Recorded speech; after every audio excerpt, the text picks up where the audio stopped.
Dr. Kennedy-Graham. Mr. Chairman, the committee's annual review, the Committee on Foreign Affairs, Trade and Defence annual review of MFAT's performance and operations for the year ending March 14 is before us today. The role of the Ministry, as stated in the committee's report, is to promote and protect New Zealand's interests overseas. MFAT provides advice on international relations.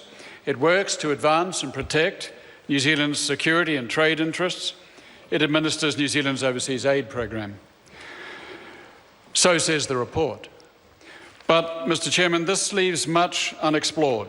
It does not make clear the extent to which New Zealand in the 21st century regards the promotion and protection of our interests as dependent on global competition or global cooperation, punching above our weight, to quote various cabinet ministers triumphantly returning home.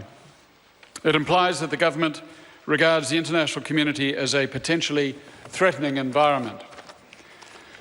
The report addresses 5 major areas: the security situation in Iraq, our work on the Security Council, Syrian refugees, trade negotiations, and diplomatic immunity.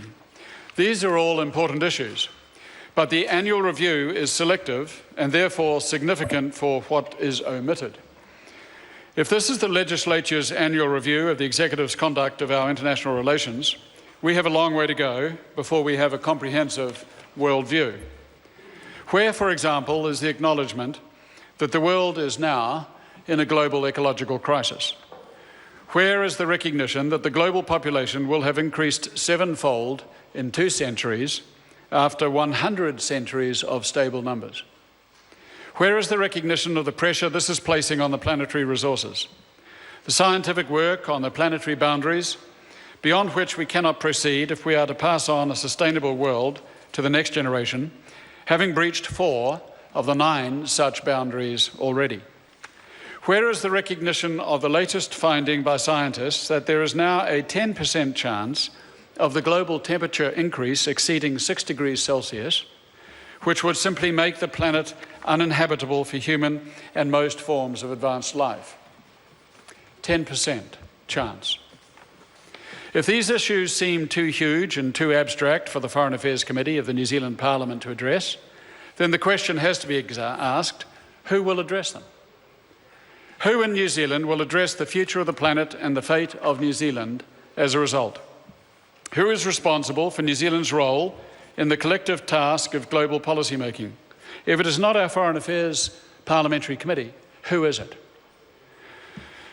I have just returned from Europe as part of the Speaker's tour: France, Ireland, Northern Ireland, Poland and Germany. It was a useful visit and the delegation learned a great deal.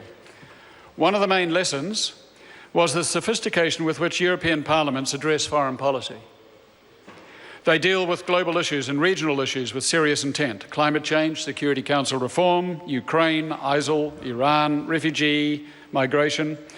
They are all dealt with in each Parliament's committees in greater depth, sir, than we do it here. And how is the global climate change dealt with here in New Zealand?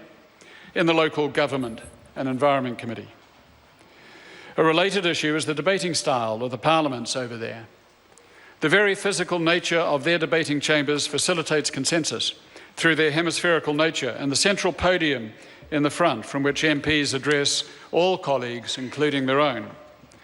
This compares favourably with our own adversarial structure with 2 main front benches directly facing each other in trench warfare style that gives rise to some fairly puerile behaviour from time to time and dysfunctional decision-making. So democracy would, I suggest, be enhanced by the simple expedient of a bit of carpentry here in the House. Just as we jettisoned the British electoral system in favour of the German model, so we should change the British carpentry for the European model. So I suggest, Mr. Chairman, 3 improvements for our democracy. Change the physical nature of our debating chamber into a hemispherical shape. Hold an open debate on foreign affairs once every quarter, and ensure that the Foreign Affairs Committee is responsible for specified global issues, including the global commons, such as climate change, planetary boundaries, weapons of mass destruction and others. Thank you. I call